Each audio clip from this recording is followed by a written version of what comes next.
Hey everyone, welcome back. Hope you're having a great day today. I know I am because it is Wednesday, which means new comic book releases. So, big day. There's a couple new things for sure that I know I was going to pick up.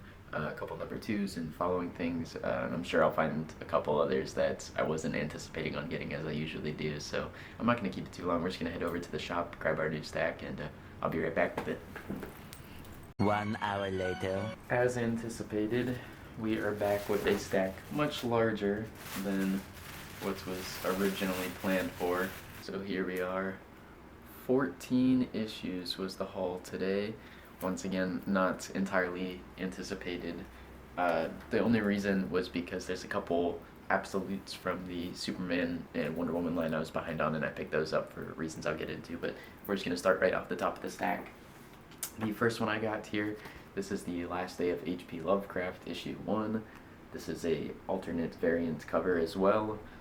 I don't know much about H.P. Lovecraft. I've never read any of the original works. I know of like the creatures and stuff like that, and some of the like mythology stuff behind it, I guess. YouTube videos and other pop culture media stuff that references it. But other than that, I'm unfamiliar, so I'm not sure how strict this is going to be to any of the original works or stories or anything like that, or if this is something unique and standalone. But the cover was really cool, and like I said, I am at least familiar with it, so I thought it'd make for a great comic.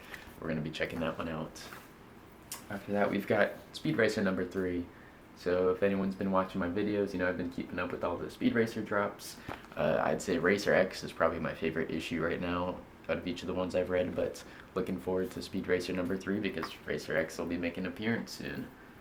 So here's the absolutes I was talking about. First up, we've got Absolute Superman, issue 9 and issue 10. Now, for like the 9th one, I was gonna hold off on these because I wasn't trying to spend the money, and I'm behind in it. Like I said, I want to do a video where I kind of read all of it at once, so I was waiting to pick up, these in bulk basically. But the reason I collected these today was because my shop started taking some of the recent first printings for like the past couple issues and are upcharging for them now. So issue 9 of Superman here. This one was actually all they had was the second printing, so I got the second printing of that, and then I got the first printing, fortunately, for issue 10 while it's still at regular price. And then for the Absolute Wonder Womans, I've got second printings of both issue 9 and issue 10 because once again, they unfortunately are starting to upcharge now. They had first printings for both of these 9 and 10, and a couple of them at that. And, it's not like these are super far behind. I'm pretty sure like issue 12 or 13 just came out today. So 9's a little bit far behind now, but I don't know. I don't think 10's that far behind, but they're already charging like $10 a piece for first printings. And with all the other stuff, I was like, I'll sacrifice the first printing. I'll just go with the second one for today. So catching up a little bit on Superman and Wonder Woman because I'm trying to get some, good printings for the collection, but also at the same time, I'm not trying to break the bank. And it seems as time is going on, they're going to start bagging them and charging more for them sooner. So trying to grab what I can in the meantime. But keeping on with the absolutes, we've got Absolute Green Lantern number 7. Very excited for this one. I really enjoyed the last issue a lot in figuring out the different, levels of light, I guess, in the wielders and the Ultimate Mogo and everything. A lot of information was revealed, so I'm excited to see where we go now that we have this information. Absolute Evil number 1 right here. I believe this is a one-shot. This will also introduce our first appearance for Absolute Hawkeye and Green Arrow, I believe. Or excuse me, not Absolute Hawkeye, Absolute Hawkman and Green Arrow are in this issue, I believe. So yeah, really looking forward to that one, especially because it's a bunch of villains, I'm assuming, and I love seeing the absolute villains as much as I love seeing the absolute heroes. So really looking forward to that one. Right here we've got a DC All-In number 1. This is the Justice League, the Omega Act special. It says it's a prelude to DCKO. So I'm not too sure. I haven't been following a lot of the DC All-In because once again I am new and there's just so much going on, and I feel like I'm at the end of it, which is what DCKO I'm assuming is leading into, is like the next era, the next big arc line for comics. So I'm assuming this is towards the end, but it's a number 1 and it's a tie into DCKO, so I'm hoping this won't be so confusing, or once again I won't be lost. I can enjoy it. But yeah, I just wanted to grab it because it was a prelude to the DCKO event, which I will certainly be checking out. So hopefully I'm not too lost again, but yeah, just want to see. I don't know if this is like a one-shot. It says the Omega Act special, so I don't know if this is like a one-shot thing or if it's gonna have a couple follow-up issues, a short line, because I know DCKO comes out next week, so I'm assuming it's just a one-shot. Next, we've got Batman #2. This one was very exciting. We got the default A cover here, and then I also had to grab this variant cover because this is like the, #1 issue, except we've got Robin on the cover instead of Batman here, which I just thought was really cool. So yeah, we got two covers here for #2.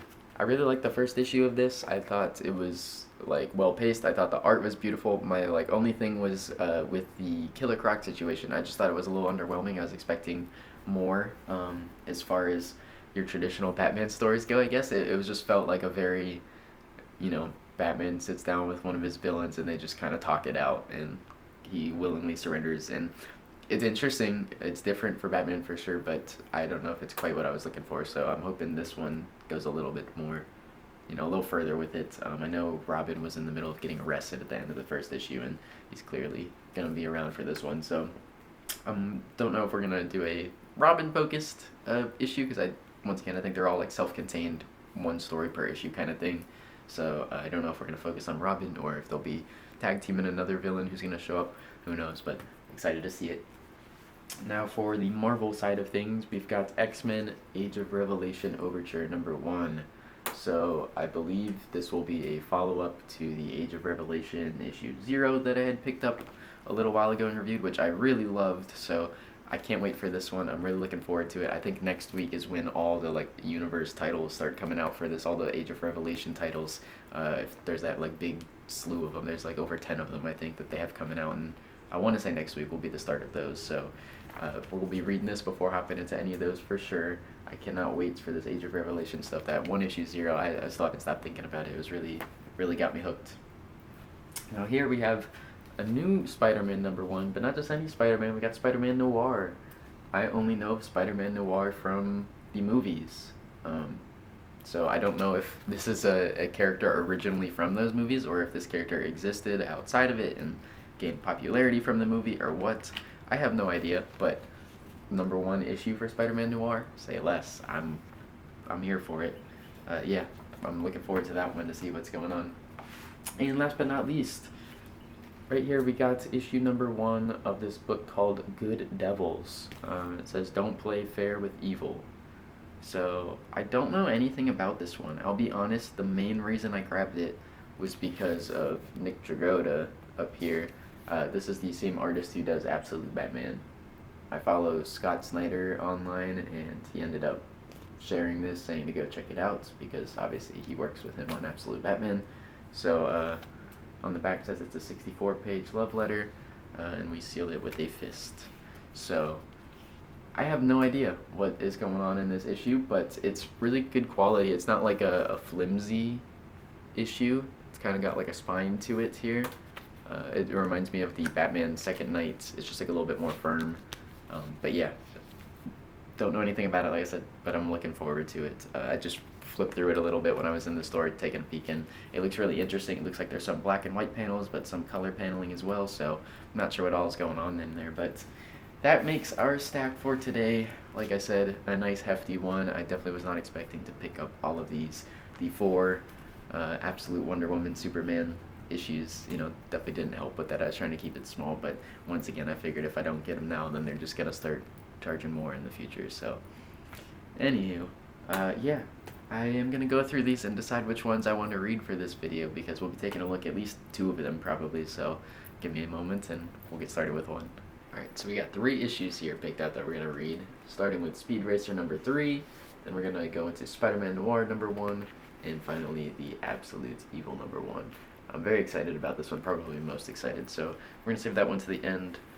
And yeah, we'll get started with Speed Racer #3.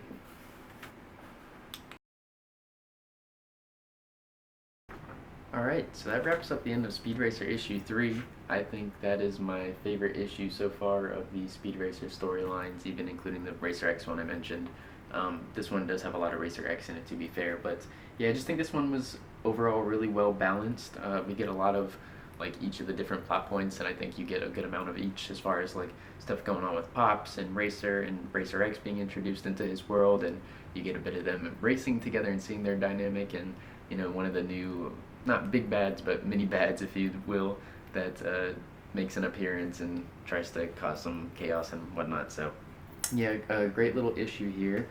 We start off specifically with Speed and Racer X. Well, I should say Speed by himself is doing some recollection on his time with his brother and Pops and everything like that, and why he's racing and what he's doing it for. And during all this time of high emotions here, as he's thinking about all of this, he decides to hit Club Diesel, where he believes the cat team is at, specifically the team who showed up to Pops' garage the other night and beat him up and caused the heart attack and everything. So Speed goes to rough him up, I guess, give him a bit of their own medicine. And fortunately, at the time, Racer X is also at this club. Whether or not he's been tailing Speed is what it seems like, at least from the last issue when he finally got his eyes on him and is able to keep tabs on him and stuff, I'm guessing now. So he's at the club waiting, and he sees Speed and some of this racers there about to get into a brawl. This big bar fight's about to break loose when Racer X breaks it up all of a sudden.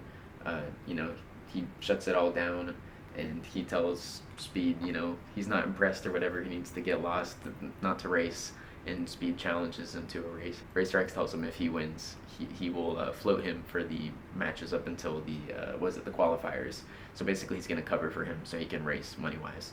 And Speed agrees to it, but Racer X also says, well, if you lose, then Mach 5 is mine. So Speed is in this race with Racer X. Immediately we get right into it. They're out on the road, and it's really great.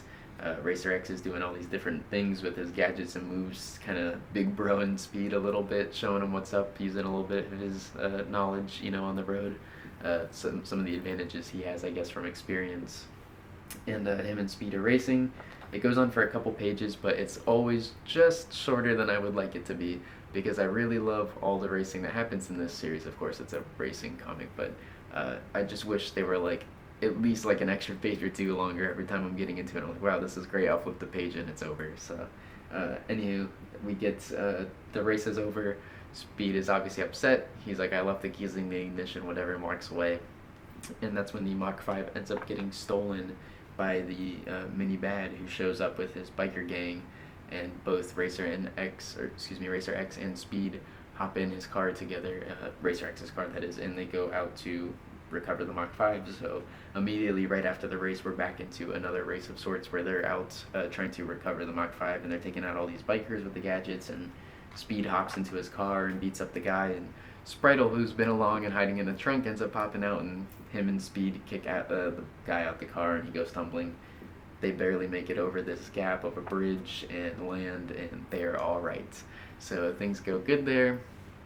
Speed groups up with Racer X again, and they have a little bit of a chat, and Racer X basically asks him, what are you doing this for? Why do you need to race so bad? And Speed tells him, well, it's all about family for me, with his brother and with Pops and the bill that he needs to pay for his transplant. Racing is not only in his blood, but it's very necessary for him to do right now, because he doesn't have any other options really, at least not that he feels like. So Racer X ends up feeling for him. He gives him a bag of money, and he gives him the Mach 5 back, and he's, go off, do your thing, don't get yourself killed. So yeah, they have a good little moment there, and Speed Racer's gonna continue racing, I guess. So as I said, great little issue, probably my favorite yet of the Speed Racer series. I can't wait to see where the next one goes, if they keep up with this quality, if not better. So on to the next issue. Alright, now we're gonna get to our next one, Spider-Man Noir #1. Let's do it.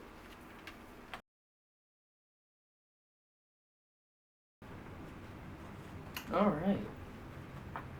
Really cool. I really enjoyed that a lot. So I can only say it so many times as a new comic reader, I haven't read a lot of these comics, a lot of these heroes, of these characters before, so this is my first Spider-Man, technically, issue, I think, that I've read, or comic that I've read. I've seen Spider-Man appear and stuff, of course, but I don't think I've read just the standalone Spider comic, so first time, I gotta say, I really like it. I like the tone. As I said, I wasn't sure if this was gonna be like the movie Spider-Man Noir, or if this was something different, like if the character existed outside of the movie or if he came from the movie. I still don't know the answer to that, but I know this is specifically focusing on Spider-Man Noir from the movie because he immediately, like, first page is talking about coming from different universe and stuff like that, and he mentions the cartoon pig and everything. So immediately I was reading it, and Nick Cage's voice in my head the whole time is the narration. But yeah, it was a really great, entertaining first time reading Spider-Man. A little bit different, sure, or a little different than I'm sure regular Spider-Man issues go. For one, the guns immediately. It's like he's in this big fight as soon as we start, and he's firing guns at people and stuff like that. I'm assuming not to kill, but who knows?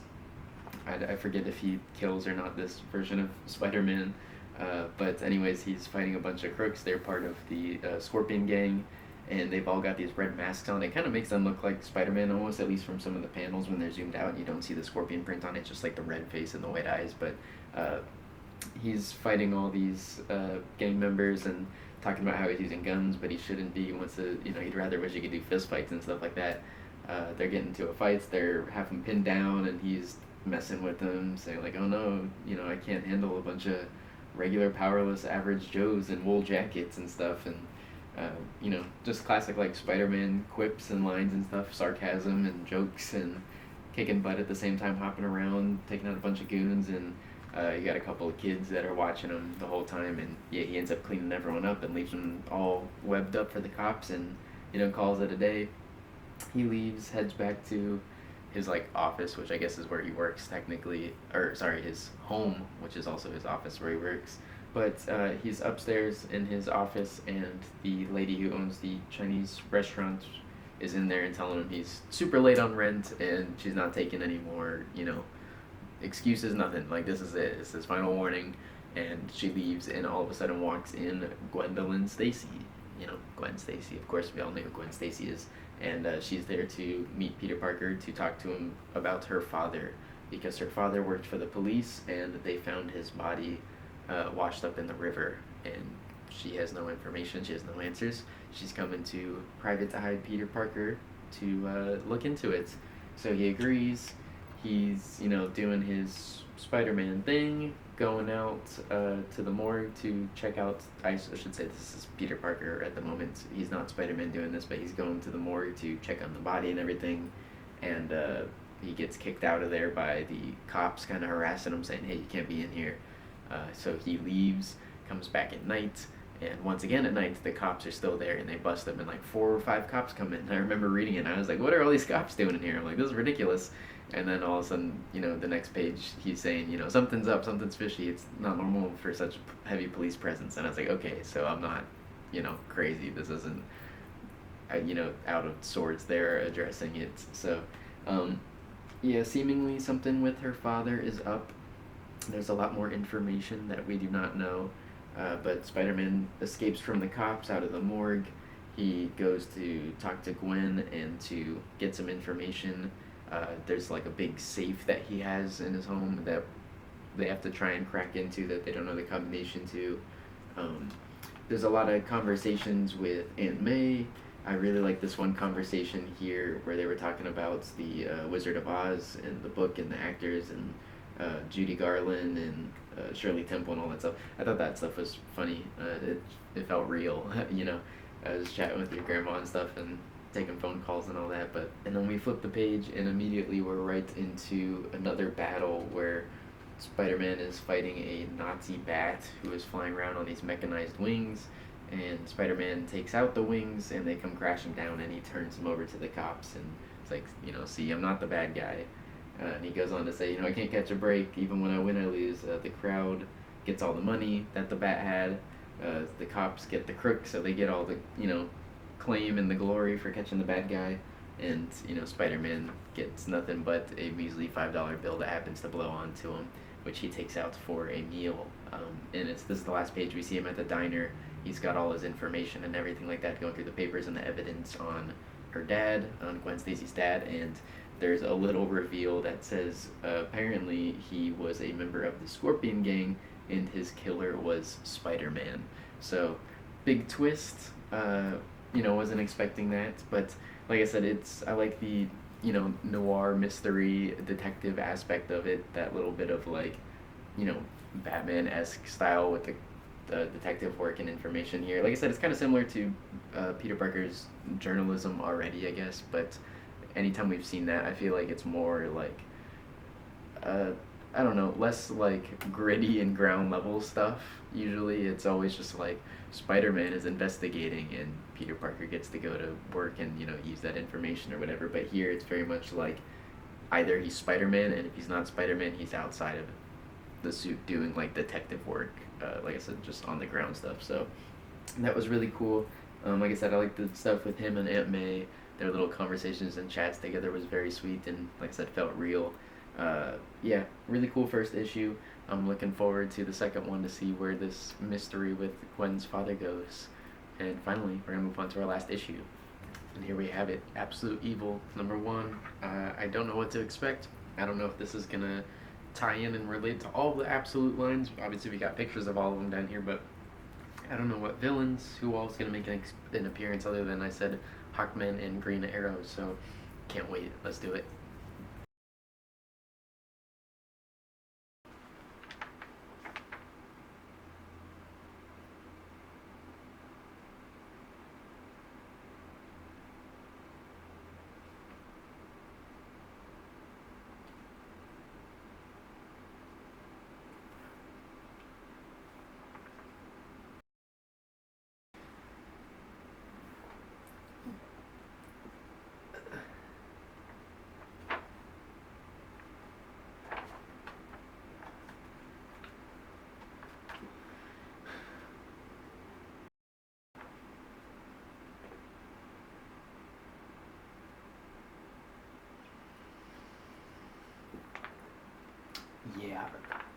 Yeah.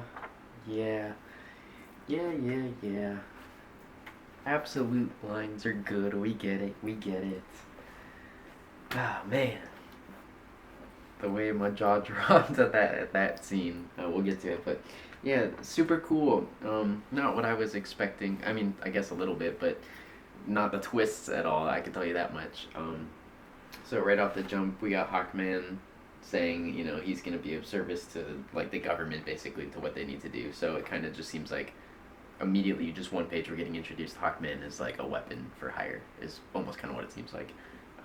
At least, once we get into the later pages, we'll see how that ties in. And then immediately we flip the page. We're looking at Oliver Queen here. He's talking on the phone to Roy. He's just doing some archery. We are in current day. I guess I didn't specify. Hawkman, the scene before was the past, 1950s. Here we're current day. Oliver's going after Slade, and at least what he's talking about with the island and the private flights and the kids and stuff is pretty interesting, pretty on the nose, I guess you could say. Um, yeah, interesting that they're writing about it like that. Uh, so we just get that little bit of Ollie and Slade mentioned, and he's on a mission or whatever, and then immediately now we're jumping to our character Mr. Hammond from the Absolute Green Lantern series. We see him entering this room, and when he enters the room, we're looking at a table full of basically all our Absolute villains. Some of these characters I don't think I've been introduced to yet, including the main one we see, Veronica Cale. I don't think I know yet. Ra's al Ghul, I obviously know, but I haven't read the Absolute Superman line yet. I haven't caught up, so I know he's in Superman, which is cool and unique. I see the Joker's character here. Obviously, we don't know his name. He's just the man who does not laugh. He never laughs. And we have Mrs. Thawne, Eleanor Thawne from the Flash line. So all these different people are here from the Absolutes lines. They're all having a meeting together.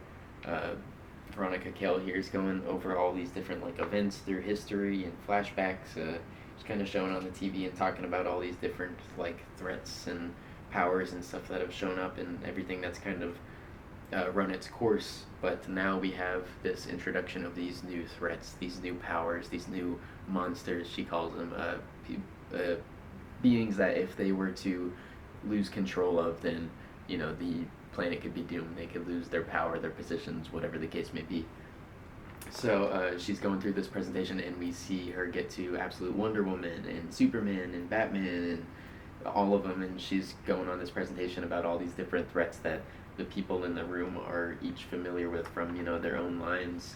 So it's really cool seeing all of them together, acknowledging all the different absolute heroes who, up until this point have been completely separate from one another, but now they're all getting acknowledged together, which is really cool. However, she goes through this whole presentation, and Mr. Hammond says, "No deal. I'm not buying it. I don't want in on this." And Ra's al Ghul is on the opposite end. He thinks that it's a good idea, that they should be together and work together, that they need the joint group effort. And him and Miss Kale call in Mr. Hall, aka Hawkman, which was the first big twist.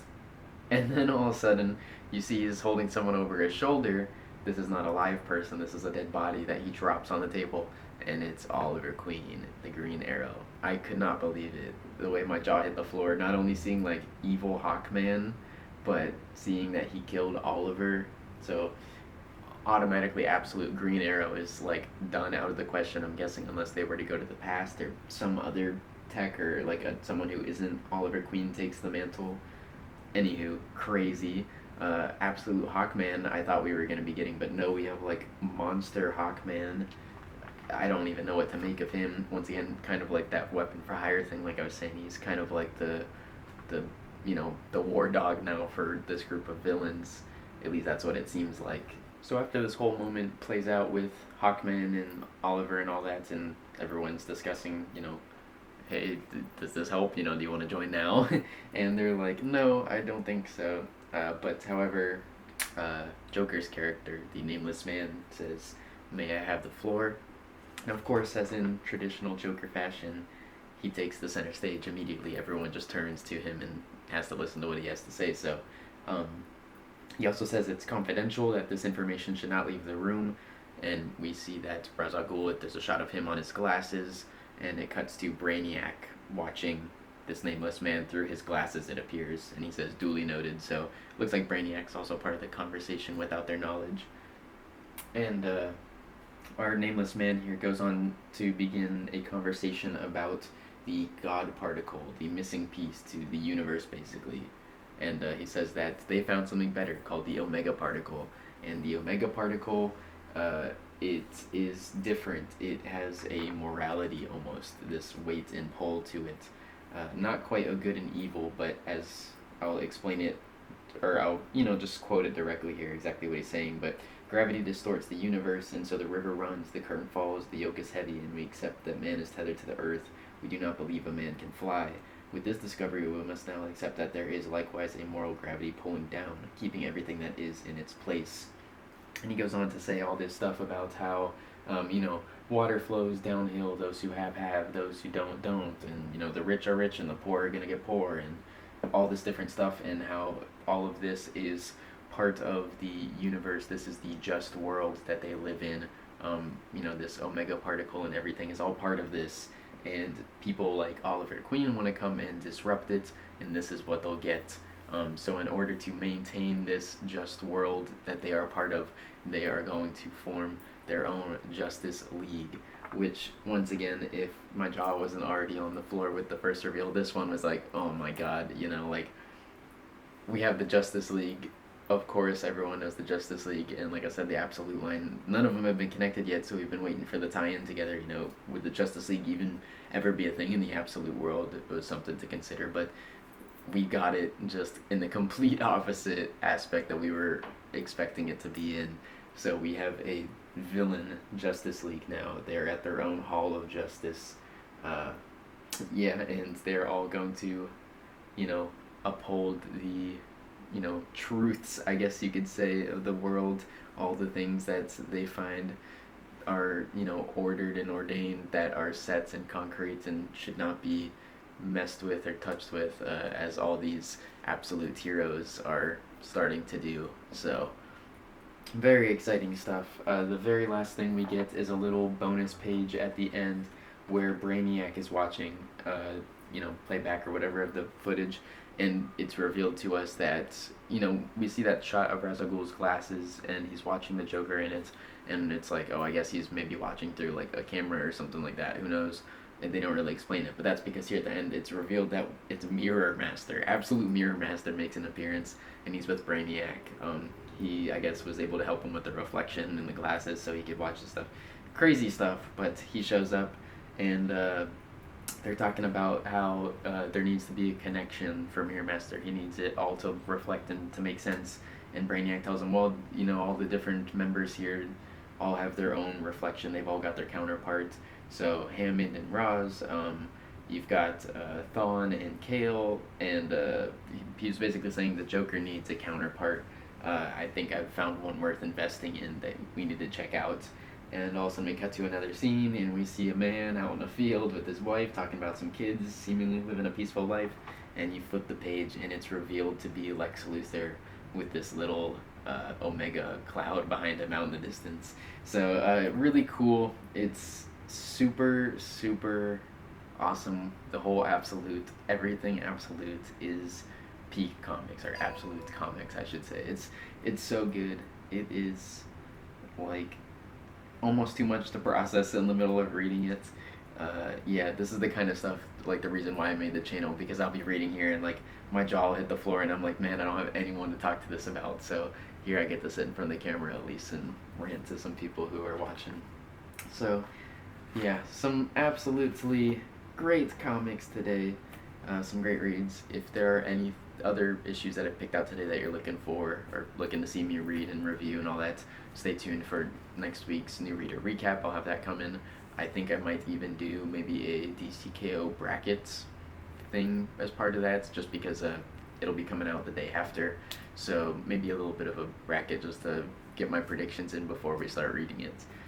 Anywho, thank you so much for watching. Stay tuned for more content in the future, and I'll see you all in the next one. Peace.